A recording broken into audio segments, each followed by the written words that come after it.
This is the Zenith Defy Classic Carbon. It was just announced a few weeks ago, and it immediately caught my attention. I'm a fan of the Defy line, as you can tell from my video on the Defy El Primero Carl Cox edition. But what especially piqued my interest about this watch is the bracelet. It's carbon. This is the first automatic watch to feature a fully carbon bracelet.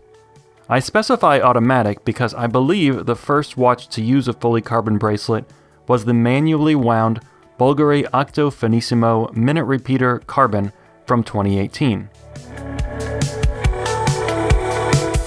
Carbon. You're made of it. Trees are too. Now, watches? As someone who is not a material scientist nor an especially educated person, I had to do some digging to understand what's going on here. Zenith refers to this watch as being made simply of carbon, and yet elsewhere on their website they call it carbon fiber, while reviewer Watches by SJX says that this material is carbon composite. So, what the hell?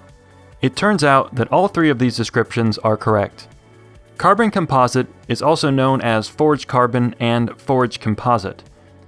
It's made of carbon fibers which have been finely cut and then mixed with a resin, usually a polymer plastic. The goop is then pressed into a shape, and as the resin cures, it hardens. Uncut carbon fiber comes in sheets and is often layered on top of itself. It has amazing tensile strength, but is limited by the shapes it can form. That's where carbon composite comes in.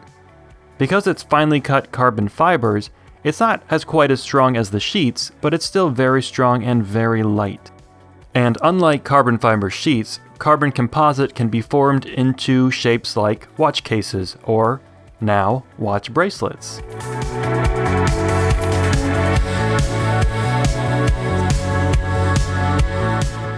That cutting and forming is what gives forged carbon this interesting marbled appearance. To me, it looks a bit like night camouflage.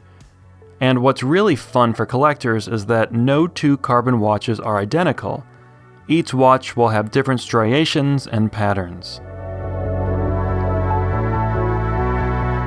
So, is this a good thing? Do we want carbon watches? Well, carbon is tough. It's very resistant to small scratches, especially as compared to steel or gold. And it's half the weight of titanium and just a third of the weight of steel. In fact, this watch weighs only 65 grams on the bracelet. That's less than half the weight of a Speedmaster Professional. So carbon is cool. But I wanted to get more opinions, so I asked the guys who host one of my favorite podcasts, The Grey NATO. As far as my experience with carbon, the only thing that I've ever seen brought up, and it's anecdotal, is essentially the edge retention, the retention of kind of milled edges in both materials, because a carbon fiber watch or a carbon composite watch is going to have a lot of plastic in it. That's going to be the resin or the, at one point, liquidy element that kind of holds everything together. But I think those materials have proven to be fairly hard wearing and lightweight and strong. As far as how they deal with like years of UV, I'm not sure. And how they would deal with years of a sleeve rubbing against some of the harder edges. And Evan, your question's a good one, but it's one that I don't really have an answer to at a 15-year scale. And I think we won't be able to say like all ceramic is great or all carbon is great or all polymer is great. I think there'll be varying degrees of success based on kind of how much care is given into the material. It is interesting to think, to try and predict how that material will wear over a 10 or 15 or 20 year span compared to steel. Yeah. So it depends. We'll see. My experience with carbon watches has been exclusively with the Zenith Defy line. And in my hours and days with these pieces, Zenith seems to do a great job with this new material. Okay, that's enough talk about the C word. Let's do the numbers. The Zenith Defy can be had on either a rubber strap or the carbon bracelet. The case is 41 millimeters in diameter, 11 millimeters thick, and 45 millimeters long. It's water resistant to 100 meters. On rubber, the watch costs $11,500 US. And on the bracelet, the price is $19,500. Yeah, that's a chunk of change. It makes me wonder, Was this bracelet that difficult to develop and produce that it should cost $8,000? Maybe it was. Or perhaps Zenith is trying to position carbon alongside precious metals like gold.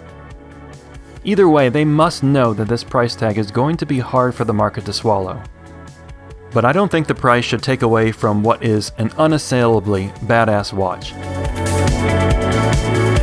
Like many Defy watches, the Classic Carbon is a visual playground, especially under the crystal. This is a true skeletonized watch. 5 tuning fork shapes radiate from the axis out to the chapter ring and markers, exposing a city of interesting architecture and life. The transparent date wheel is fully exposed and is read at 6 o'clock, where the date traverses a loomed surface. Deeper in the watch, at about 10 o'clock, the blued escape wheel is visible. It adds a touch of motion and color, and especially when it looks purple, I think it adds to the watch's modernity. The hands and markers are filled with C3 Superluminova, which I wasn't expecting. The lume on this watch is very good. But how about the overall legibility? There's no doubt that the skeletonized dial hampers legibility. The hands have enough reflective surfaces and angles that I only need to move the watch slightly if I'm having trouble reading the time. And that's never added more than a half second for me. But if you have vision problems, or are generally a boring person, get yourself a different watch. The movement on display from the front and back is the in-house 670 SK. It beats 8 times per second and has a 48-hour power reserve, which these days seems a bit lacking. The movement is stylized in a way that matches the rest of the Defy and what it represents. You won't find any traditional perlage or Côte de Genève, but rather matte finishes, ruthenium plating, and this black star rotor weight. To me, it all seems very well considered. On the wrist, the Classic Carbon is like butter. It's light and ergonomic. I don't have a scale, but by feel it's quite possible that the rubber strap is actually heavier than the bracelet, which is definitely a first for me.